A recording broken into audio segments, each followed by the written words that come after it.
بسم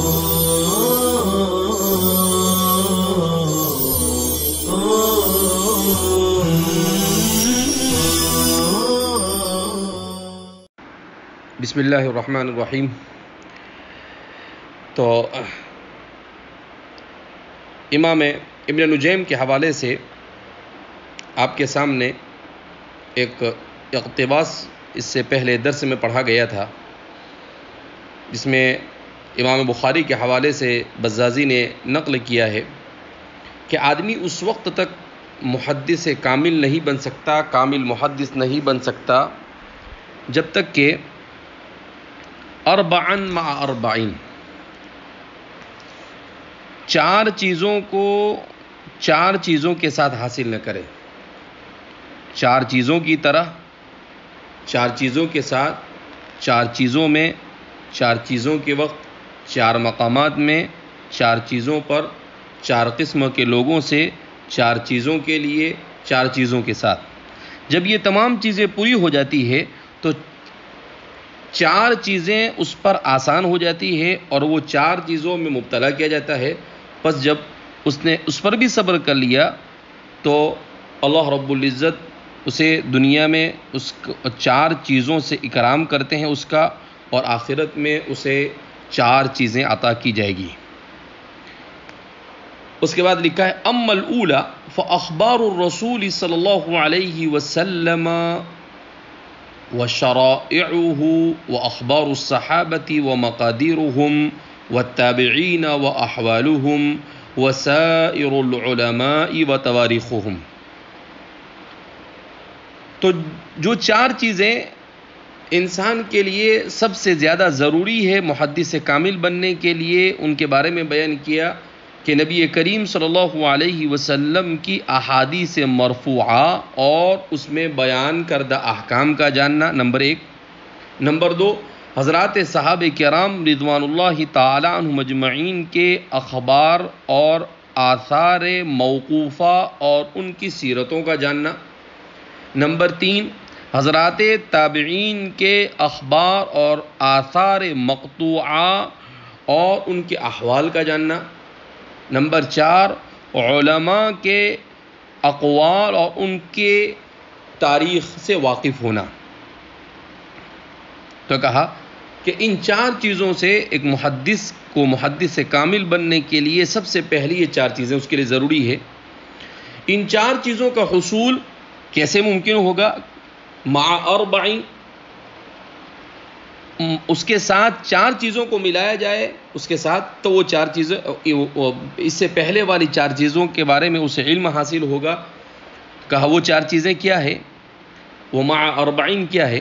تو فرمایا کہ وہ ہے چار چیزیں جن کو احادیث مرفوعہ، موقوفہ، مقطوعہ اور مذاہب و اقوال علماء کا علم ہے، اور جن رجال کے ذریعے سے معلوم ہوئے ان رجال کے نام معلوم ہو۔ یعنی سند میں جن لوگوں کا تذکرہ ہو اور کتابوں میں جن کے مذاہب فقہیہ کو ذکر کیا جائے ان کے نام معلوم ہو۔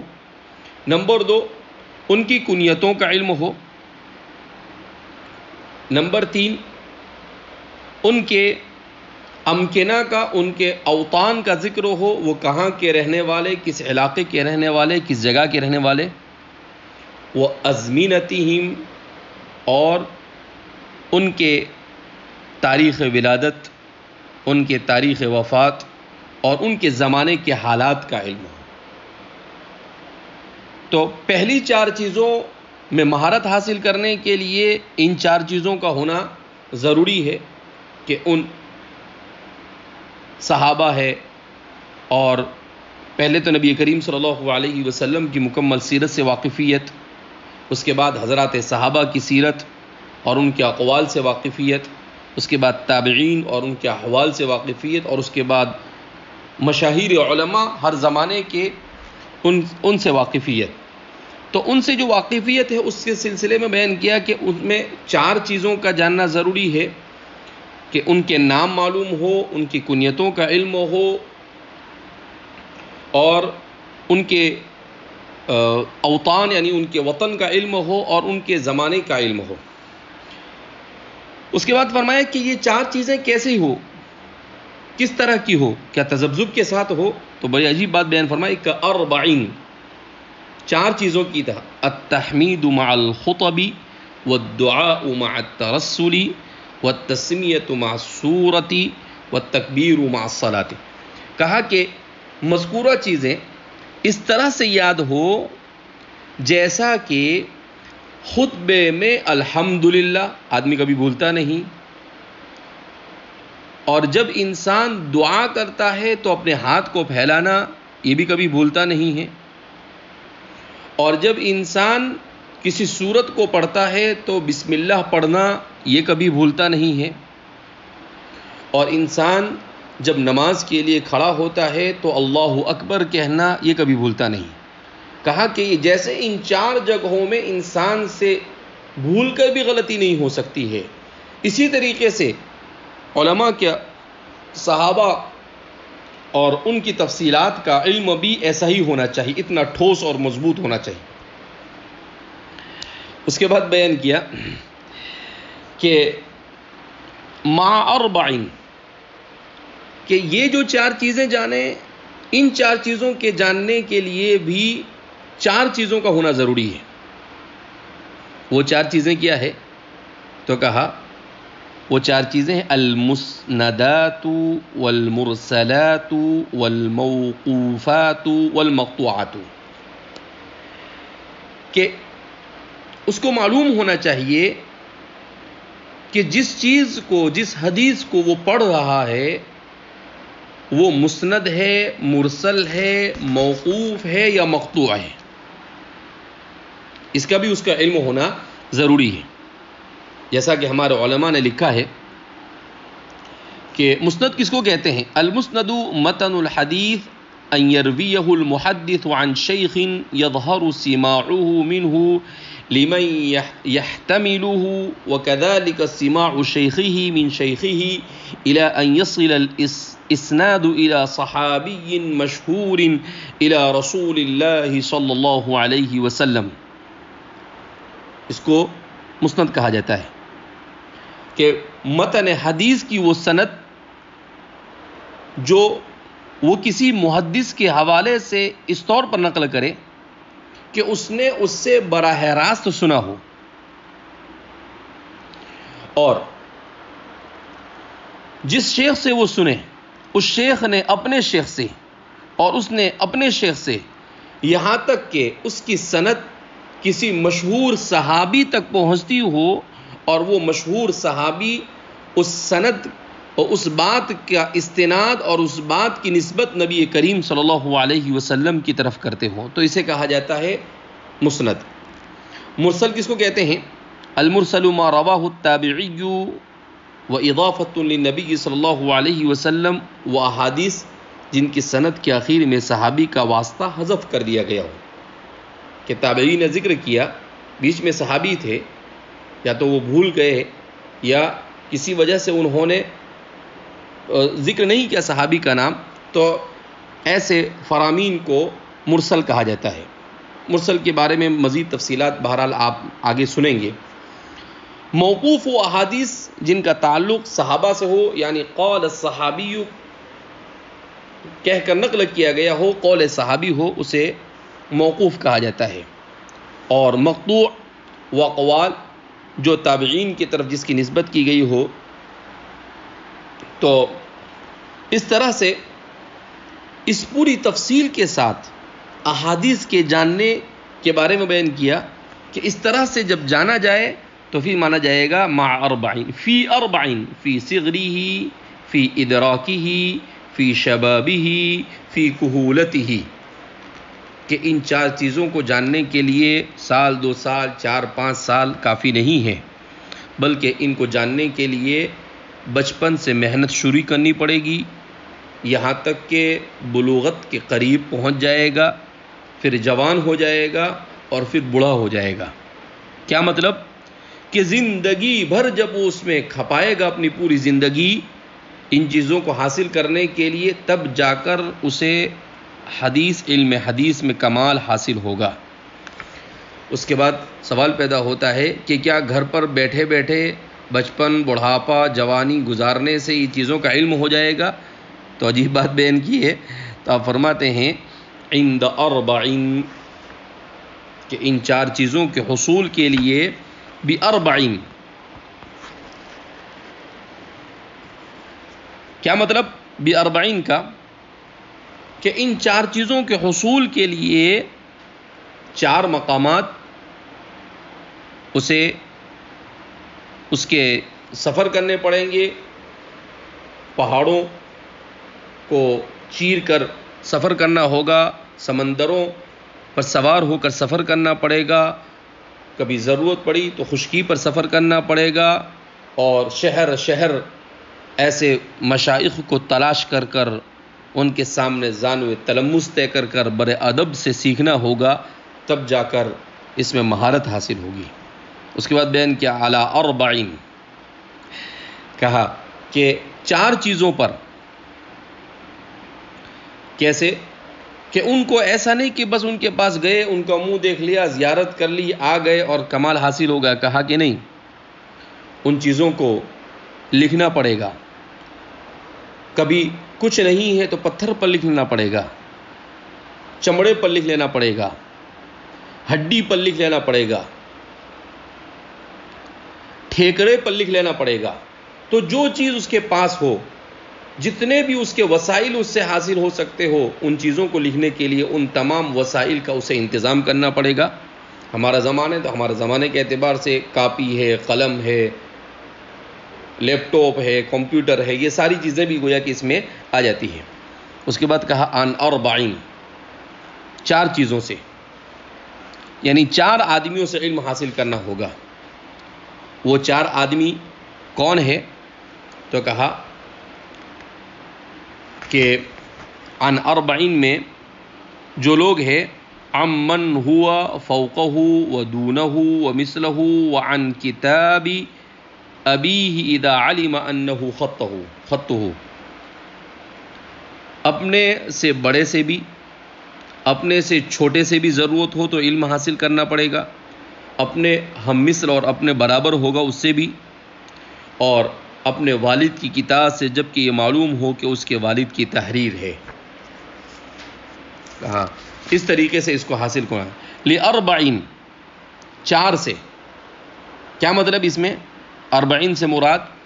تو کہا کہ اس کو نیت کرنی پڑے گی لوجہ اللہ تعالی ورضاہ وللعمل به ان وافق کتاب اللہ ولنشرها بین طالبیها ولاحیاء ذکرہ بعد موتہ، کہ وہ اس نیت سے حاصل کرے کہ اللہ کو راضی کر لے۔ ایک نمبر 2، جن چیزوں کو، جن احادیث کا علم حاصل کرے اس پر عمل کرے اللہ سے توفیق مانگ کر،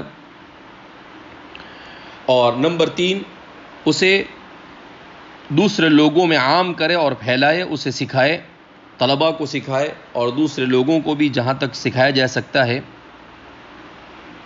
اور ولاحیاء ذکرہ بعد موتہ، اور جو سنتیں چھوٹ چکی ہو، متروک ہو چکی ہو، ان سنتوں کو زندہ کرنے کے لیے۔ تو کہا کہ اس طریقے سے، اس کے بعد بیان کیا عند اربعین، 4 چیزوں کے ساتھ رہے، کیا مطلب؟ عند شغلہ، عند فراغہ، عند فقرہ، عند غنہ، کہ ایسا نہیں کہ اس کے لیے وہ مال کا انتظار کرے گا، نہیں، اس کے لیے مشغولیت کو ترک کرے گا۔ کیا مطلب؟ سب کچھ چھوڑ چھاڑ کر صرف حدیث کو اپنا اوڑھنا بچھونا بنائے گا۔ اگر کوئی مشغولیت نہیں، ایسے ہی فارغ ہے، تو اپنے فارغ وقت کو بھی مکمل اس کے لکھا پائے گا۔ اگر فقر ہے تب بھی اپنے سے ہو سکے گی اس سے اپنی حیثیت سے زیادہ قربانی دے گا، اور اگر مالداری ہے تب بھی ساری تعیش کو چھوڑ کر صرف اس کے پیچھے وہ لگ جائے گا۔ کہا کہ جب یہ ساری چیزیں ہوگی تب جا کر علم حدیث میں مہارت اور کمال حاصل ہوگی۔ اور پھر اس کے بعد بیان کرتے ثم لا تتم هذه الاشیاء باربعین، کہ پھر یہ چیزیں بھی پوری نہیں ہوگی مگر 4 چیزوں سے، اور وہ 4 چیزیں کیا ہے؟ معرفت الکتابی، کہ اسے لکھنا اچھی طرح سے آتا ہو، اسے علم نحو سے اچھی طرح واقفیت ہو، اسے علم صرف سے اچھی طرح سے واقفیت ہو، جب وہ ان سب چیزوں سے واقف ہوگا تب جا کر وہ اسے صحیح سے لکھ سکے گا، اسے صحیح سے سمجھ سکے گا اور اسے صحیح طور پر اپنے پاس محفوظ کر سکے گا۔ اس کے بعد بیان کیا مع اربعین، کہ لکھنا بھی آتا ہو، لغت میں بھی مہارت ہو، نحو میں بھی مہارت ہو، صرف میں بھی مہارت ہو، اس کے ساتھ بھی 4 چیزیں ضروری ہے۔ وہ 4 چیزیں کیا ہے؟ تو فرمایا کہ وہ 4 چیزیں ہیں: نمبر 1 صحت، نمبر 2 طاقت، نمبر 3 شوق اور جذبہ اور ولولہ، اور نمبر 4 قوت حافظے کا مضبوط ہونا۔ فَإِذَا تَمَّتْ لَهُ هَذِهِ الْأَشْيَاءُ هَانَتْ عَلَيْهِ أَرْبَعٌ، کہا کہ جب یہ ساری چیزیں اس کے پاس جمع ہو جائے گی تو اس کے لیے 4 چیزیں آسان ہو جائے گی۔ وہ کیا آسان ہوگا؟ اپنے اہل کو ترک کرنا، کہ وہ سب کچھ کے لیے اپنے اہل کو بھی چھوڑنے کے لیے تیار ہوگا، اپنی اولاد کو چھوڑنے کے لیے بھی تیار ہوگا، اپنا مال خرچ کرنے کے لیے بھی تیار ہوگا، اور اپنا وطن بھی چھوڑنے کے لیے تیار ہوگا۔ چونکہ مختصر وقت میں چیزیں پہنچانی ہے، ورنہ ہر ایک کے ساتھ ذہن میں ابھی قصے گھوم رہے ہیں کہ کس طریقے سے ہمارے علماء نے اپنے اہل و عیال کو ترک کیا۔ آپ دیکھ سکتے ہیں صفحات من صبر العلماء على شدائد العلم و تحصیلہ میں ان کی ساروں کی مثالیں۔ آپ امام مالک کے شاگرد ہے، امام محمد کے شاگرد، امام احمد بن حنبل کے شاگرد ہے، اور بھی بہت سارے تلامذہ آپ کو ایسے ملیں گے ہمارے ائمہ کے کہ جنہوں نے ان ساری چیزوں کو کر کر دکھایا۔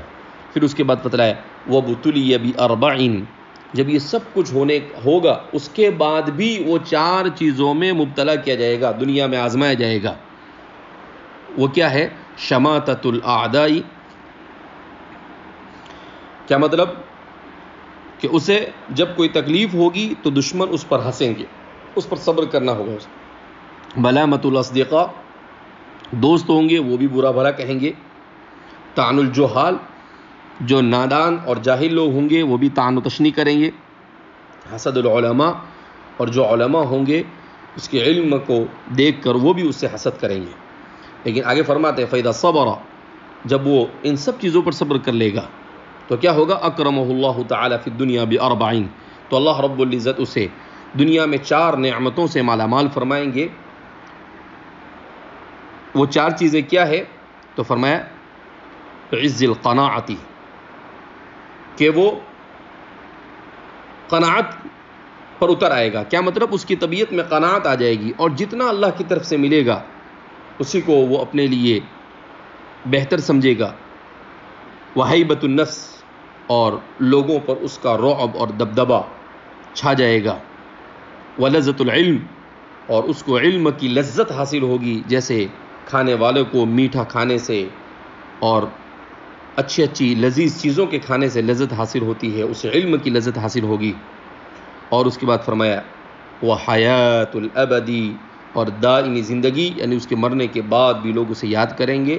ہم دیکھتے ہیں حضرات صحابہ دنیا میں سے جانے کو ان کو 1400 سال ہو رہے ہیں، مگر آج بھی ان کا ذکر لیا جاتا ہے تو کبھی کبھی آنکھوں سے آنسو جاری ہو جاتے ہیں۔